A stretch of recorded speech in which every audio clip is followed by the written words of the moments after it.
I'm Shannon. And I'm Holly, and this is a Girls Gone Curious podcast, where we talk about things that make us curious. So grab your favorite drink, sit back, and relax, because your show is loading.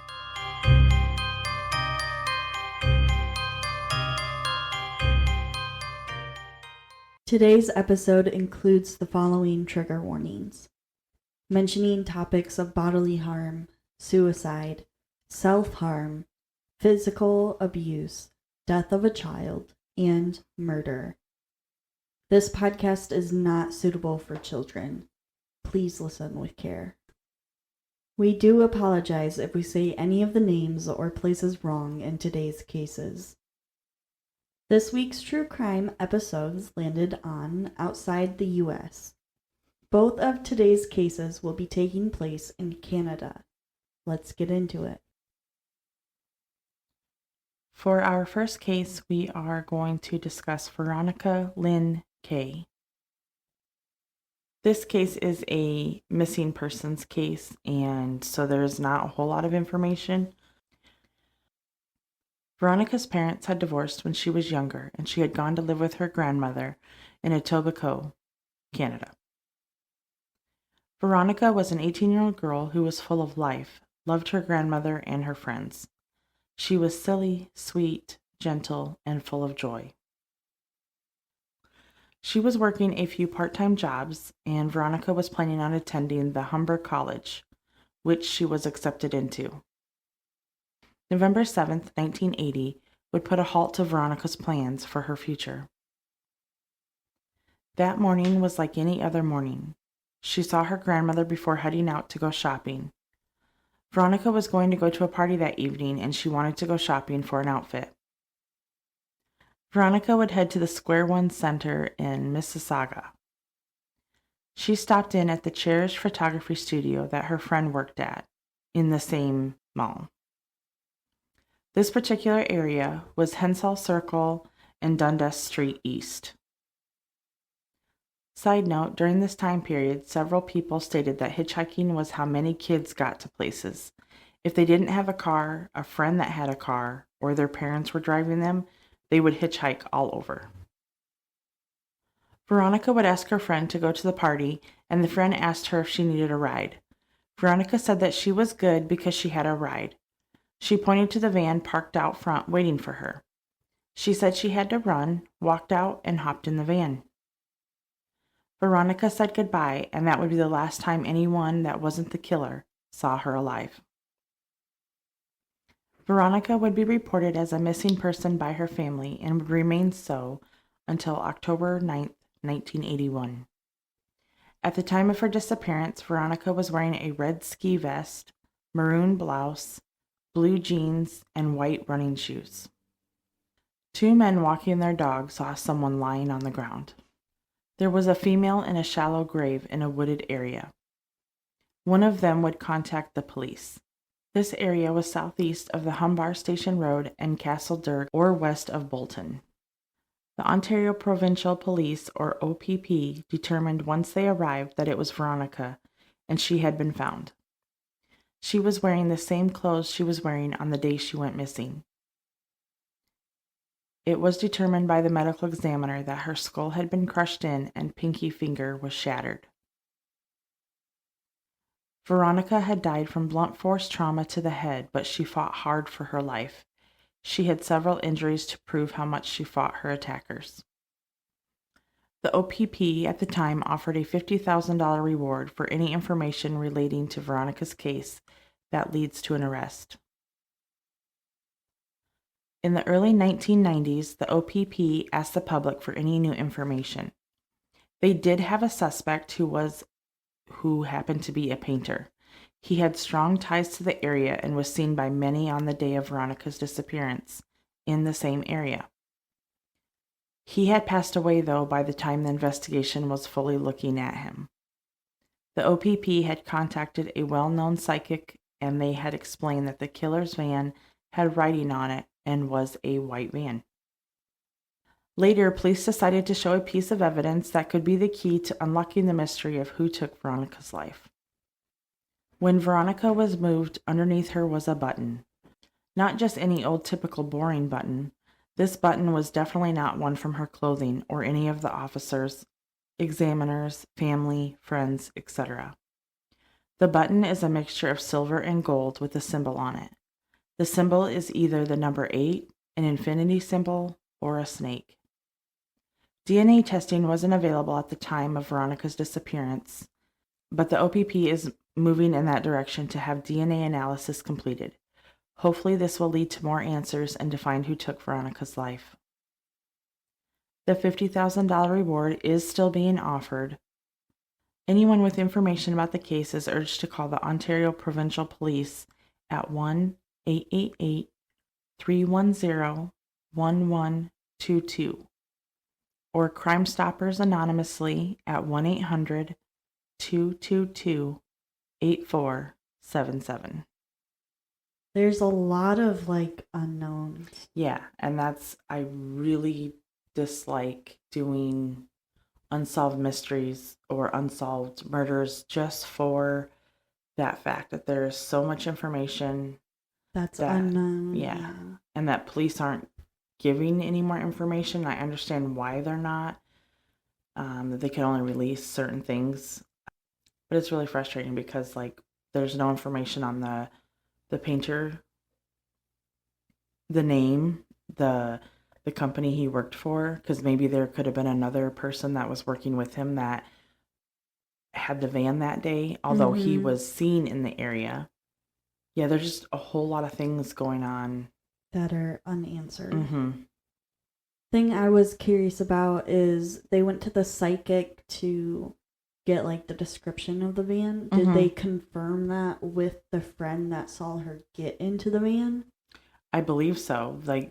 There is hardly, all of the sources that I looked at, a lot of them say the exact same thing, almost verbatim. There's hardly any changes. Any changes, any differences of possibilities, anything like that. It's very similar to the previous one that I looked at. But I'm assuming that they got the description from her friend who worked in the studio and other witnesses that had seen it. And then when they were talking to the psychic gave them that information, and it was just kind of okay, so it kind of matches, who we're looking for. Yeah. Or at least the vehicle we're looking for. And you said the person that they were looking into that was a painter passed away before they could fully look into him. Yeah. That's unfortunate. Yeah. So he still could be the guy, but they just haven't got the information back yet from the DNA analysis, which is really unfortunate. But yeah. The other thing is, if she was really fighting back and everything, was there DNA under her fingernails and all this other stuff that they might have, but they just don't have a match? Yeah, and that's what I'm thinking, because they said, one of the sources did actually say that, the injuries that she sustained, they didn't go into detail, but in my head, that's what I'm assuming, is that she had scratched and punched everything in the book. When you're fighting for your life, you do whatever is necessary. So I'm assuming she had a bunch of defensive wounds. Yeah. And there was no one that was there wasn't any suspects as far as anyone that would want to see her harmed or anything like that. There wasn't anything like that whatsoever. So everyone was, including her family, was totally confused. Yeah. It could have been just a random pick. Yeah. Could have been just someone that has been waiting to murder someone. Yeah. And unfortunately, she was the one that they chose. Yeah. It's crazy to me how back then hitchhiking was so the regular. It was normal to hitchhike. Yeah. And well, look at all the way back to almost the beginning, the Route 40 killer. Yeah. That's how he got his victims, was the hitchhikers. Everybody was hitchhiking. It just, Not Well, everybody, but yeah. it seemed like a lot of people were hitchhiking. And I'd probably say most of the people hitchhiking Mm-hmm. were probably people who weren't necessarily in contact with their family, or Yeah. they were off doing something, Mm-hmm. or they're just someone that doesn't have a family Yeah. that could be living on the streets, Mm-hmm. homeless, and catching a ride with whoever they Yeah. can. Yeah. So I'm definitely hoping for an update on this case. Hopefully, when we do our update episode, that hopefully something will be, but at least hopefully within the next couple of years, so her family can have Peace of mind Mm-hmm. or something. Yeah. Well, and if it's someone who's still alive, are they out there killing still? Yeah. Well, yeah, that's another thing, because she was Was found there in 81. Was there other deaths in the area that were kind of similar, Mhm. or could there have Yeah. been a serial killer that was just driving through Mm-hmm. and decided to get like a part-time job at a Yeah. painting thing, Mm-hmm. or whatever the car said? Yeah. I mean, there's so many Mm-hmm. questions Yeah. that That's why I didn't want to do this case, but I did because, one, it's unsolved, so she deserves to have her story be told. yeah, it needs to be out there. It absolutely needs to be out there. And then, two, the button. Like, it's very interesting. Yeah. And I've tried to find something similar just to kind of see, and I can't find anything that looks similar to it.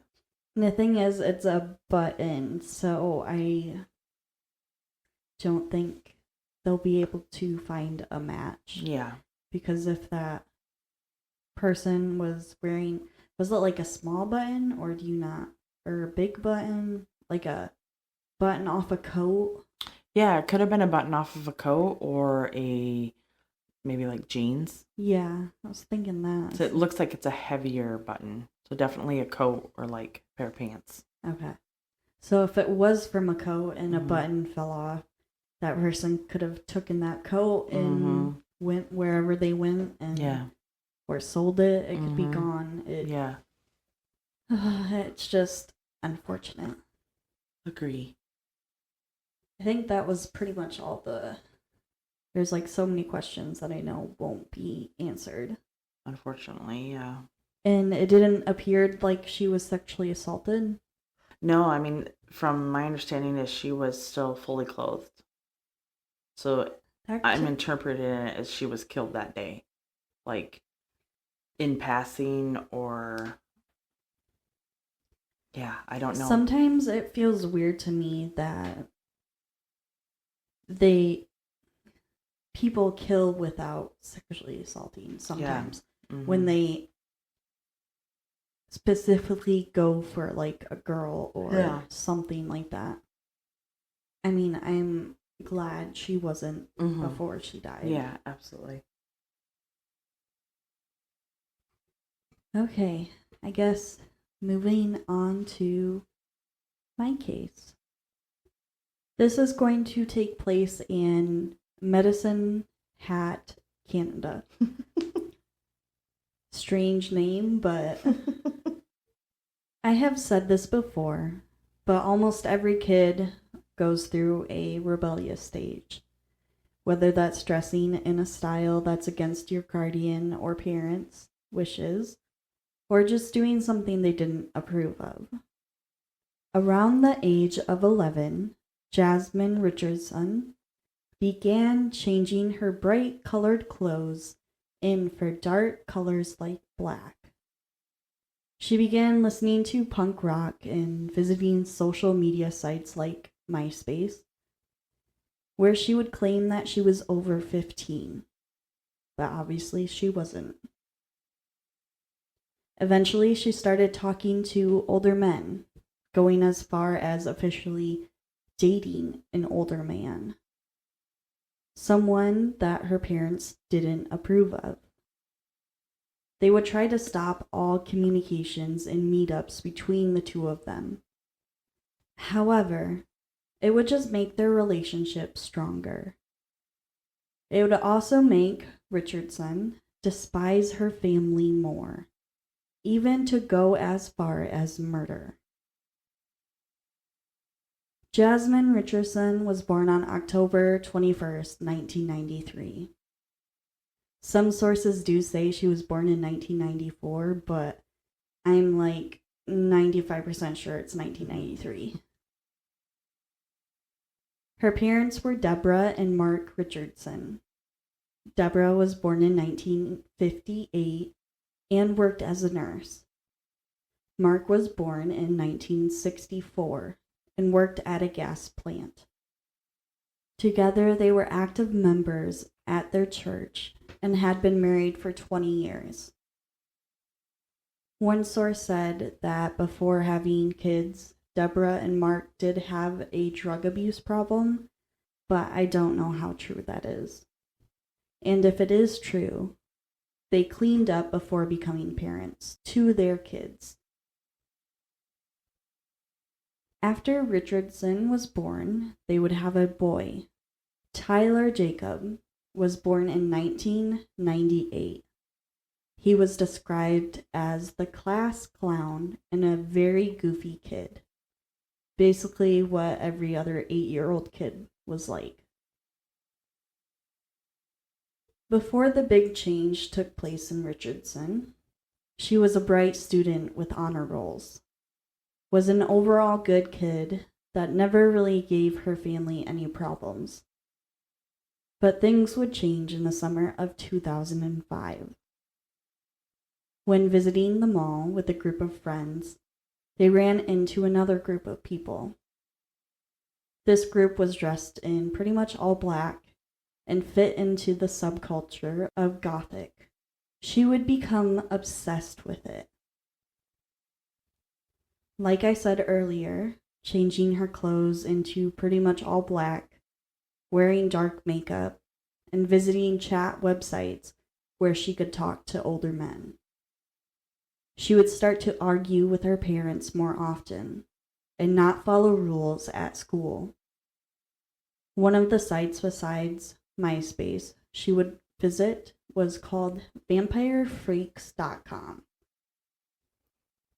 which was banned in like 2020. Really? I think it finally got taken down. Now if you type it in, it goes to like a vampire like clothing type website. Oh, okay. That was kind of like a side note, but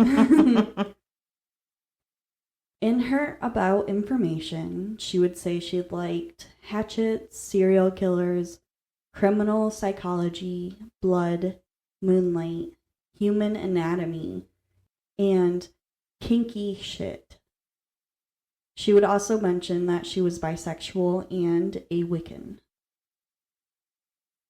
Richardson would become obsessed with Marilyn Manson and serial killers like Jeffrey Dahmer.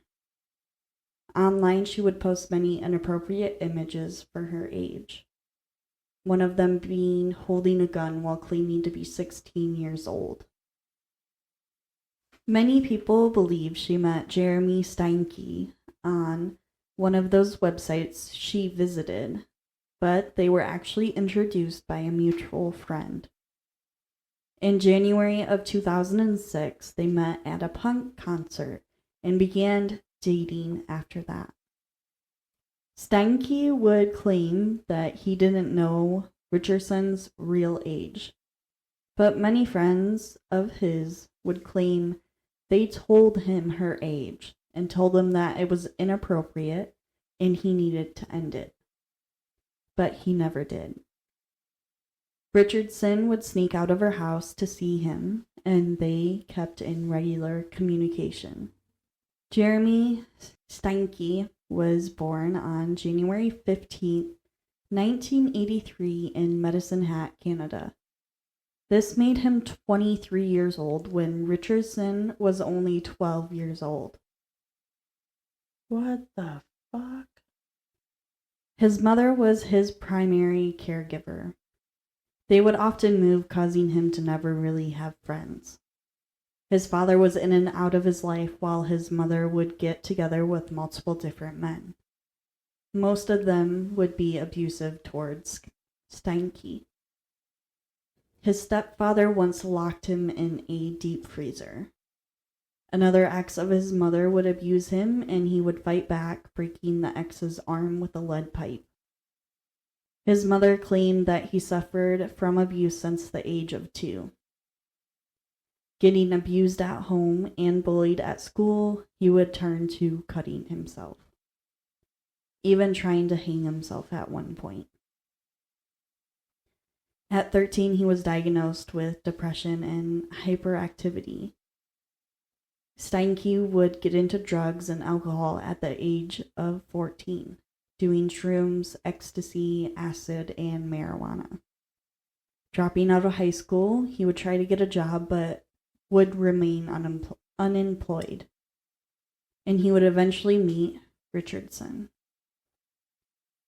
Steinke would tell Richardson and other friends that he, in fact, was a 300-year-old werewolf, claiming he loved to drink blood and always wore a vial of blood around his neck.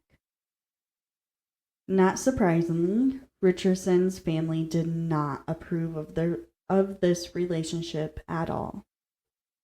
They would try to stop it, but she would remain in constant contact with Steinke through the online chatting websites. At some point, Richardson would message Steinke this: "I have this plan. It begins with me killing them and ends with me living with you."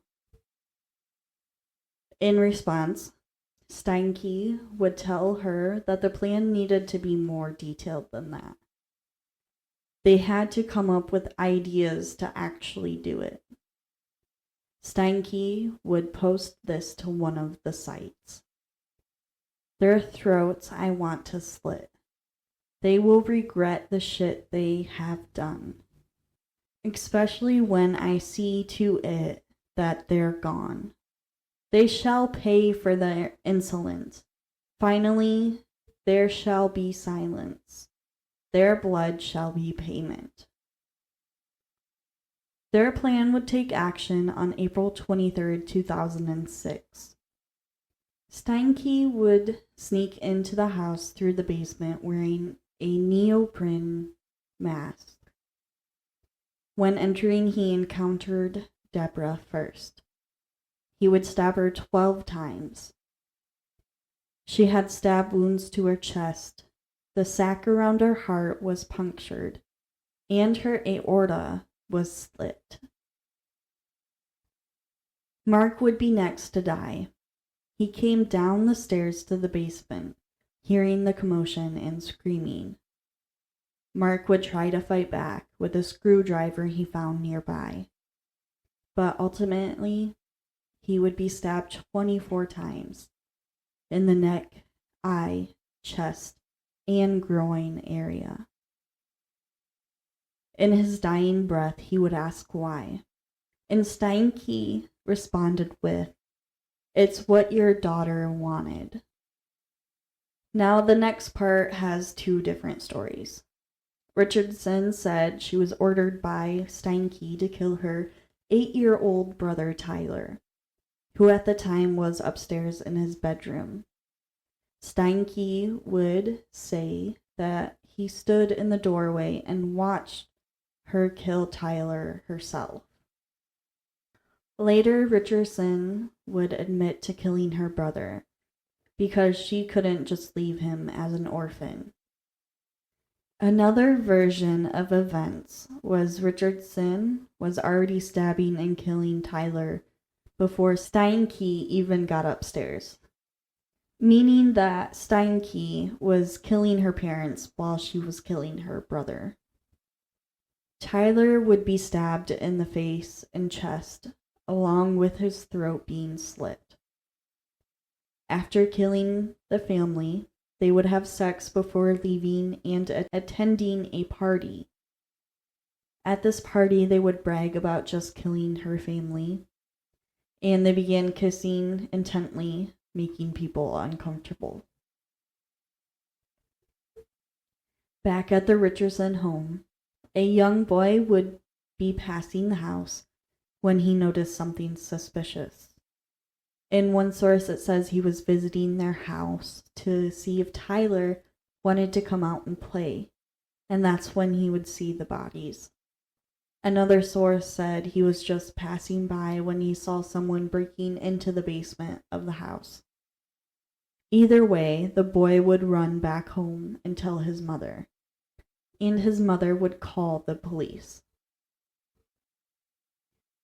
Once police arrived, they found Deborah and Mark in the basement, and Tyler in his bedroom on his bed. In his bedroom, there was blood everywhere, on toys, the floor, the bed, and even the walls. They noticed one family member was missing, and at this time, they were thinking that she was kidnapped. Police would put out an Amber Alert on Richardson, but eventually realized she was a suspect, not a victim. Looking at Richardson and Steinke's internet history, it wasn't hard to put the story together. They would be both found together the next day in the town of Leader, Saskatchewan. When arrested, Steinke would brag to officers about the murder. He would also say that the whole thing was Richardson's idea, and that the whole plan was based on the movie Natural Born Killers. Friends of Richardson would later say that she did talk about killing her family, but they just took it as a joke, never believing that she would actually do it. Witnesses would come forward claiming to have heard them talk about it after committing the murders. They would say Steinke said he gutted them like a fish, and Richardson would say Tyler gargled after his throat was slit. Fucking, disgusting. Police would put together the theory that Richardson left the basement window open. Steinke snuck in, killing Deborah when she came downstairs to check on the noise. Mark came down to check on Deborah, and he was killed next. While this was going on, Richardson would stab her brother. She would later claim it was too cruel to leave Tyler alive as an orphan. After he killed her parents, Steinke would come in and slit Tyler's throat. Steinke would admit to slitting Tyler's throat, saying Richardson wasn't the one who did it, but she was the one that stabbed him. Mm-hmm. In 2007, Richardson's trial would begin. She was referred to as JR because of how young she was and because of privacy. Richardson would plead not guilty. Testifying herself, she would claim that she only had conversations in a hypothetical sense. She never thought it would actually happen or take place. At the age of 13, she was found guilty of first-degree murder and sentenced to the max sentence of 10 years. At the time, Canada had and might still have this law where children under 14 cannot be convicted as an adult. Her sentence would be 10 years of intensive rehabilitative custody and supervision. The first 4 years were spent in a psychiatric institution, and 4.5 years was spent under conditional supervision in the community. The time she spent in jail awaiting her sentence did contribute towards her 10 years. In 2008, Steinke was convicted of 3 counts of first-degree murder. He was sentenced to life in prison with the possibility of parole after 25 years. While in prison, both of them exchanged multiple letters. In these letters, they showed no remorse or sadness for what they did. They mostly talked about the future and even promised to marry each other. I don't know if these letters continued throughout the whole 10 years of Richardson's sentence, and I don't know if they're still in touch or not. While in the psychiatric institution, Richardson was diagnosed with conductive and oppositional defiant disorders. Conductive disorder is behavioral and emotional disorder in children and teens by consistent patterns of aggression and antisocial behavior that violates the rights of others and societal norms. Oppositional defiant disorder is primarily diagnosed in childhood years. It is frequent and ongoing patterns of anger, irritability, arguing, and defiance towards authority figures. Which I think that diagnosis is a bunch of bullshit. Yeah. It's trying to give her a reason why she did those things. Yeah. In 2016, Richardson was released from her sentencing at the age of 23, the same age that Steinke was arrested for the murders. As of this episode, she is in her early 30s. There has been no news of her anywhere. It is believed she changed her name and moved elsewhere. One rumor is that she moved to the US with a different name. In 2020, her record was expunged, wiping it clean. While serving her sentence, she was awarded a scholarship and attended Mount Royal University in 2011. At the time of her sentence, she was the youngest person to be convicted of multiple murders. There is a big divide between people. There's people who believe she served enough time versus people who think she should still be in prison. One person who lived in the area said, "I think we need to give her a second chance because of the age she was." While another person said, "If you're old enough to do the crime, you should do the time." Yeah. Yeah, I think that is, she did do the time, but and being 12 years old, she clearly knew what she was doing was wrong, and she didn't give a shit. Yeah, and it didn't seem like she had any remorse. And honestly, she could be killing again because she basically got a slap on the wrist. I don't think her record should have been wiped. Yeah. I think it should have stayed on her record. That's personally what I believe. Yeah. Not when it's something as serious as murdering someone. And it's not like she just told Steinke to go in here and kill my parents for me. She took part in it. Yeah. She killed her 8-year-old brother. Yeah. She helped plan it. She made sure that the window was unlocked so he could get in. She, like you said, killed her brother. Like, she had it all planned. Just because her parents wouldn't let her date an older guy and wear dark clothing. Yeah. Was she the mastermind or was she being manipulated? I think she was the mastermind. Yeah. I don't think she can, to me, she can't play the, I was just 12 years old, I'm just a kid. No, she's very intelligent. or she was very intelligent at 12.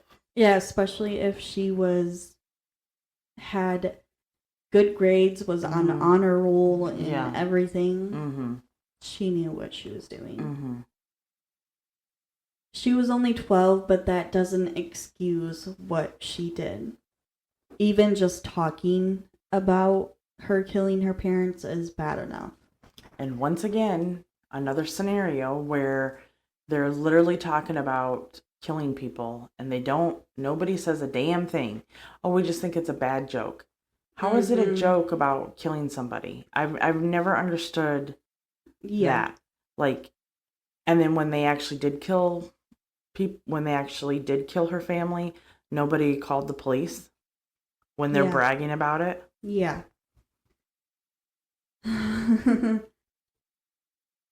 The thing is, when parole comes up for Steinke, and if he gets out, are they going to get back together and then continue? Yeah, are they going to go kill more people? Yeah. Because apparently he's a 300-year-old werewolf. Mm-hmm. And honestly, did she really change? Yeah.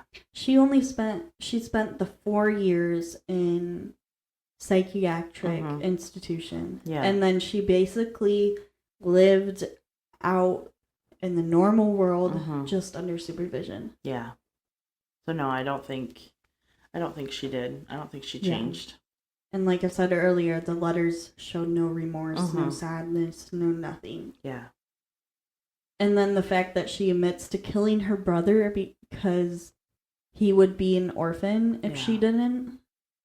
Yeah, that's a whole nother level. Yeah, that has me thinking, once again, she was most likely the mastermind behind it. Absolutely. Especially where I see Steinke has an abusive past, and I feel like he could have been very manipulative. Oh yeah, absolutely. Like by her. Yeah. Especially if he was on the verge of self-harm and killing himself. Yeah, absolutely. And honestly, he has something wrong with him, thinking he's a 300-year-old werewolf. I mean, I don't know if it's just like a joke to him, but it seems like he was taking it pretty seriously. Yeah. It's ridiculous. I feel like she got a slap on the wrist. I agree. And then there's no news, nothing whatsoever. I mean, she's been out for almost 10 years. Oh, wow, yeah. In 2016, she was released. There hasn't been anything, but what if she's secretly... Yeah, plotting. Just waiting for him to get released. Yeah, so they can continue their plan. Yeah. He's still got like another...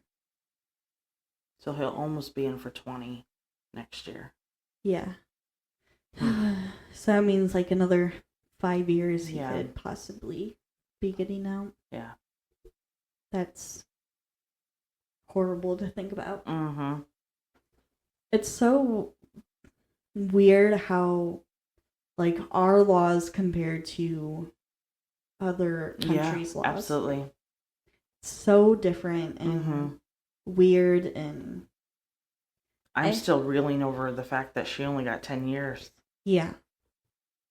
And that was because if you're under the age of 14, there's a certain law where you can't be convicted of the way I read Tried as an adult. Yeah. And all that BS.